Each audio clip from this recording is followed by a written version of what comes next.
that introduction. My name is Kelly Cannon. I am the Community Engagement Editor at the Salt Lake Tribune. Just checking to see if my presentation is up there. So the Community Engagement Editor is a new position at the Salt Lake Tribune. Community engagement is a new emerging field in journalism. Like she said, I basically make sure that the Salt Lake Tribune is authentically engaging with the communities that both we report on and that support us as a nonprofit.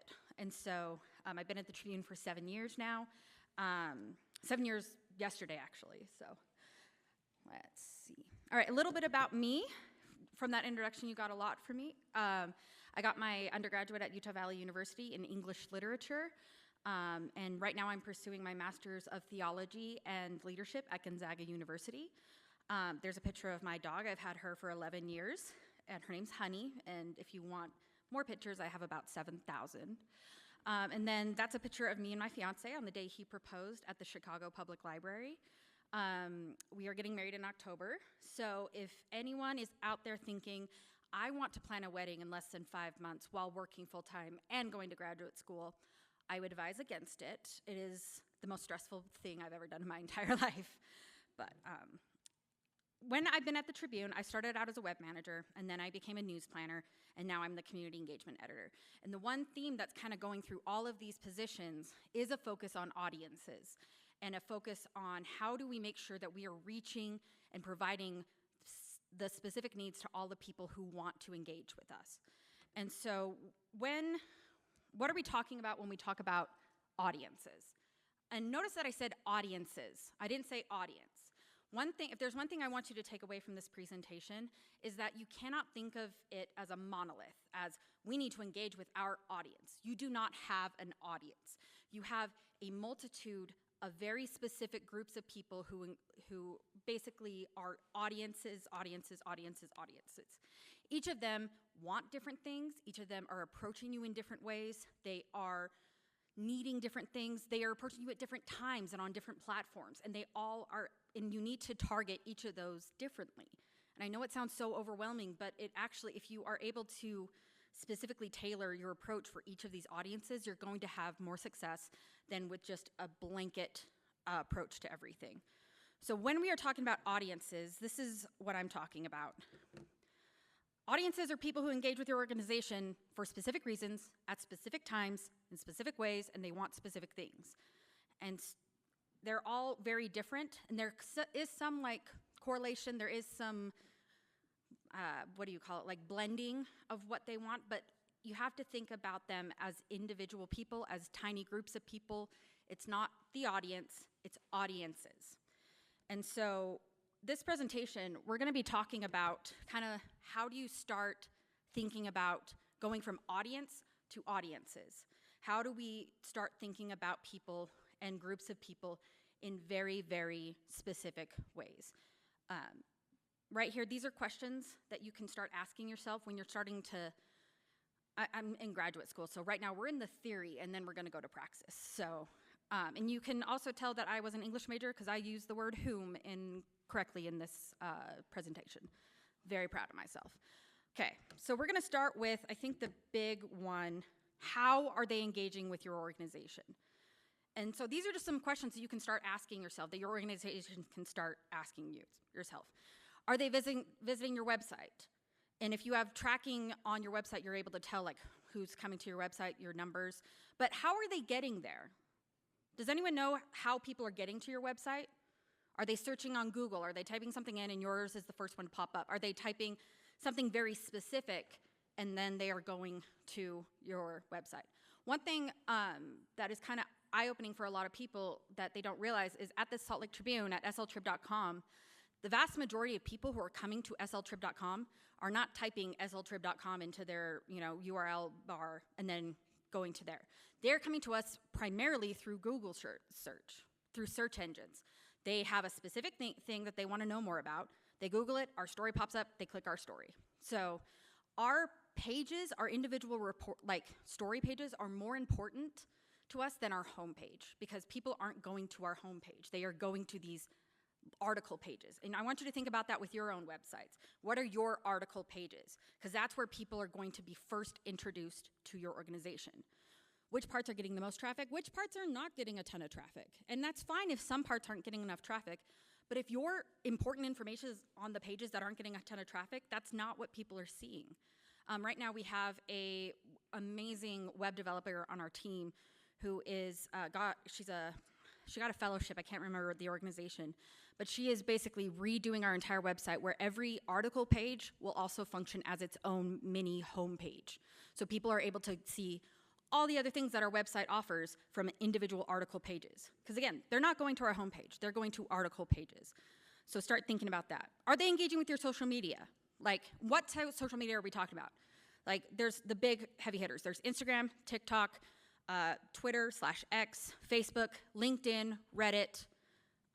Those are kind of like the big ones. YouTube is another one. Are you providing the right content for the right platform? Think about what people want from each of those platforms. And honestly, like, it's very specific to each one. People on Facebook want community. They want engagement. They want to talk to people. People on Twitter, they want kind of like pithy one-hit things. It's where people go to click on articles. It's where people go to kind of know what's going on in the now. Even two platforms that kind of serve the same purpose, TikTok and YouTube are both video platforms. Those videos are completely different. People are going to them for different reasons. YouTube is a horizontal video, and they can be longer, like 5 minutes. You know, people generally, I think our average is people watch a video for about 3 minutes on our YouTube page, and they want information that's more evergreen, meaning that it's not tied to a specific story. It's more like a general topic that they want to learn more about. Whereas TikTok is very much, it's a vertical video. It's very short. I think our average is 5 seconds, and if we can keep them past 5 seconds, and sometimes even 2 seconds, if we can keep them past 2 seconds, then they're more likely to watch the whole video. If they're not engaged in that first 2 seconds, they're gone, because it's just so easy to swipe up. So our approach on YouTube is completely different than our approach on TikTok. And so are you doing that with your own social media platforms? Checking my timer, okay. Are they calling you guys on the phone? And who's answering the phone calls? And do they know everything that they're supposed to do? And then this last one I really want to emphasize. Does every member of your organization know how to talk about your mission? I'm talking from the CEO down to the very bottom volunteer. Do they even know what your mission is? Could they convey it in like very succinct terms? For us, the Salt Lake Tribune, our mission is to be essential to all Utahns. That's our mission. And that's something that we tell everyone, and hopefully everyone in our organization knows that's our mission. And so they're able to kind of explain that. And so I would go around and just start asking people at your organization, what's our mission? What's our mission? And if they give you a 5-minute answer, no. We need 1 sentence, 2 sentences if you're feeling fancy. But what is your mission, and does everyone know what it is? All right, whom are they engaging with at your organization? Who's the first person, like actual person that they interact with? Is it the person answering the phone? Is it the person who greets them at the door? Is it the people that are appearing in the videos? Like I said, I do the TikTok videos, and a lot of people recognize me from these TikTok videos. I made this one video that was kind of like a sketch where I played the state of Utah explaining the liquor laws. And it was really funny and silly, and it went viral. It's approached almost 3 million views. And that spread out all over the internet. And then, so this year when I was volunteering at the Utah Pride Festival, I had a lot of people come up to me and be like, you're in that TikTok, the liquor law TikTok. I'm like, yes, I am, thank you. But that means that I am the face of the Salt Lake Tribune for that person's interaction. They're like, I know the Salt Lake Tribune because you made that silly little video. And I said, yes. And so it's very important that I know top down everything about this organization so I can be a representative to it. Speaking of the Utah Pride Festival, one thing that we're talking about with audiences is when you are in public, everyone you interact with is a potential audience.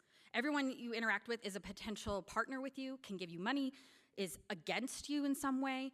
And so having kind of a way to talk about your organization in a way where you know when people talk to you, you kind of know where to direct the conversation. So the example I use is at the Utah Pride Festival, we have a bunch of stickers, and I go to them, and as people pass by, I say, hey, do you guys want some free stickers? They come up. I say, hey, do you know about the Salt Lake Tribune? If they say yes, I say, wonderful. Are you a subscriber? If they say yes, we say, oh, thank you so much for subscribing. The money that you provide us goes right back into our local journalism because we're a nonprofit. If they say no, then I give them a card and I say, well, now is a good opportunity. We have this great subscription where you can get 6 months for $1, and all the money you give us goes right back into our reporting and our nonprofit model. If they say, no, we don't know about the Salt Lake Tribune, then I go, oh, well, let me introduce us, Always emphasizing community, nonprofit, money goes to journalism. And so do you have almost like a tree chart of if you ask someone this question and they answer yes or no, where do you take the conversation from there? And that's going to that's an audience of, you don't know who that audience is, but you can figure it out, because if they don't know who we are, then they're an audience of, oh, we need to introduce ourselves. We need to emphasize what we do and how we do it. If they do know who we are, then what level of knowing who we are? Are they a subscriber? Are they a reader? Do they hate us?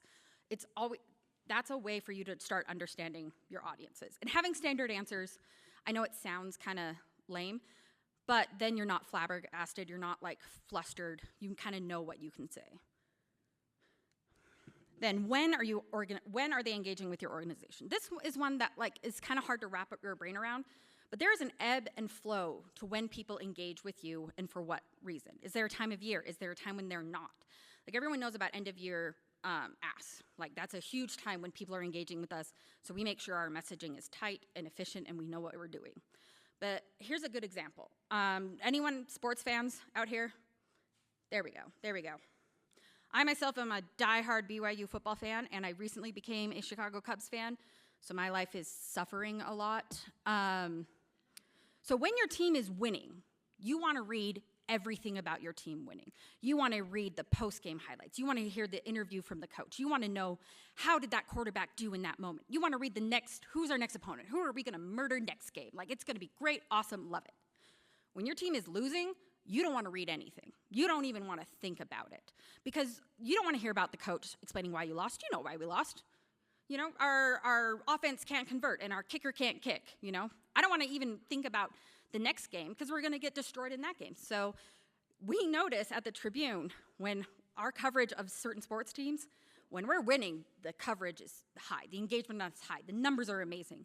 When they're losing, no one is engaging with us. And so how do we compensate for that? How do we think of new ways of approaching our coverage? How do we talk about it in a way that gives people hope? Because sports is very emotional. So is there an ebb and flow to when people are engaging with you? Because if they are engaging with you at a certain time but not another, is there a way you can compensate for that? Is there a trigger event that happens kind of regularly, if it's predictable, that you're able to capture those people? Here's another good example of that is, does anyone know about the Nutty Putty Caves here in Utah?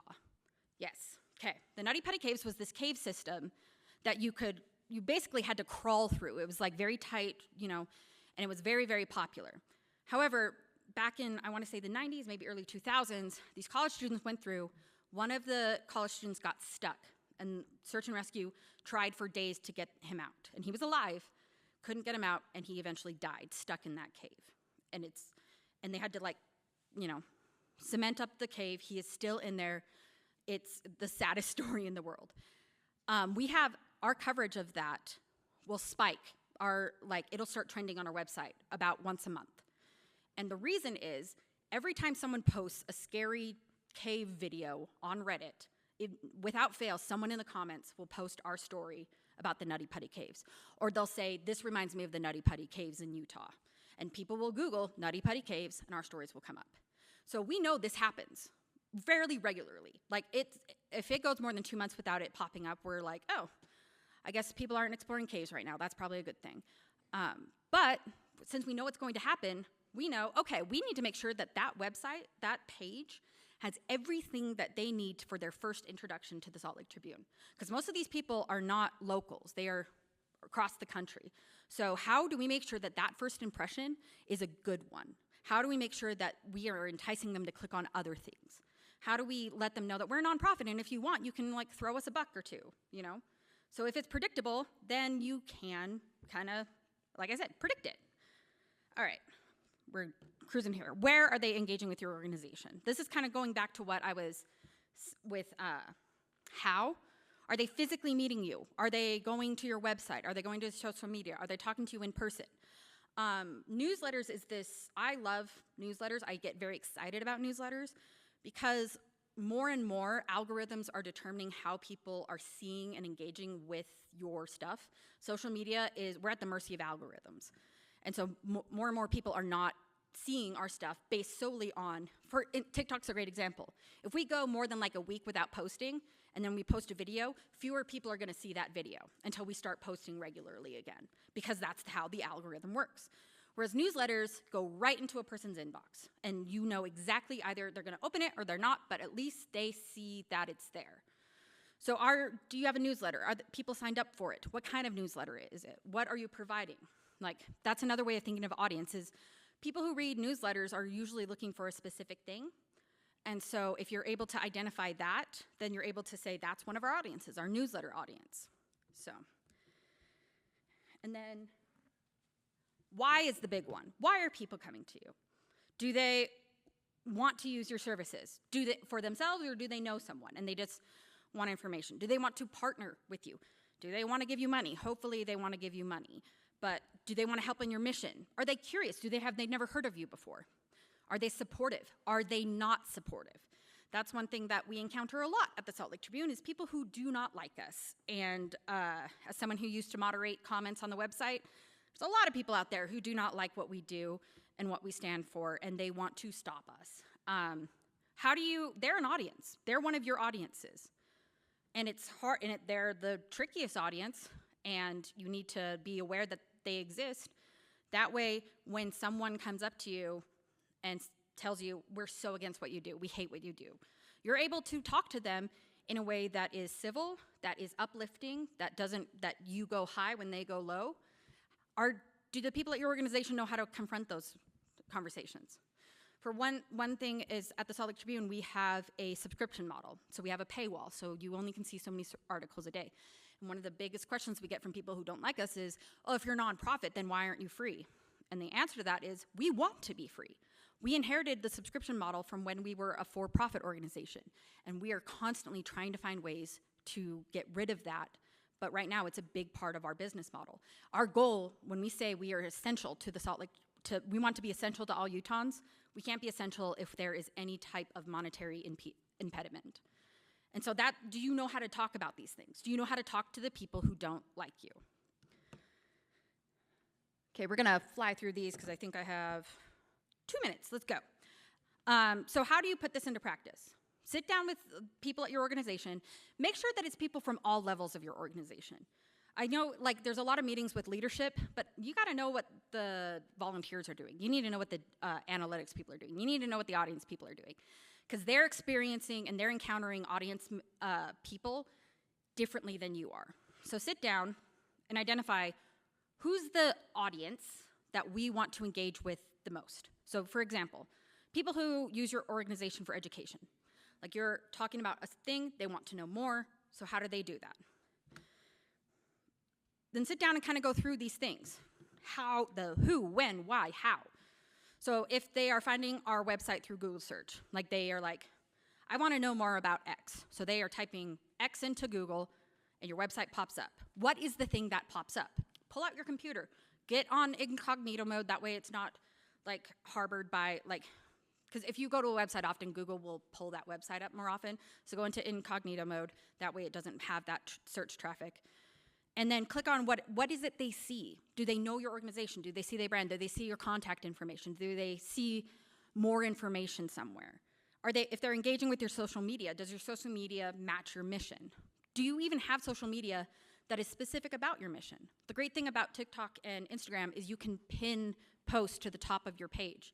So if someone goes to your page, they'll see a pinned post. If you go to SL Trib on TikTok, there's a pinned video. It's my video, not to brag, but it explains who we are, what we do, why we do it, like what's our goal, what's our mission, what's our coverage area.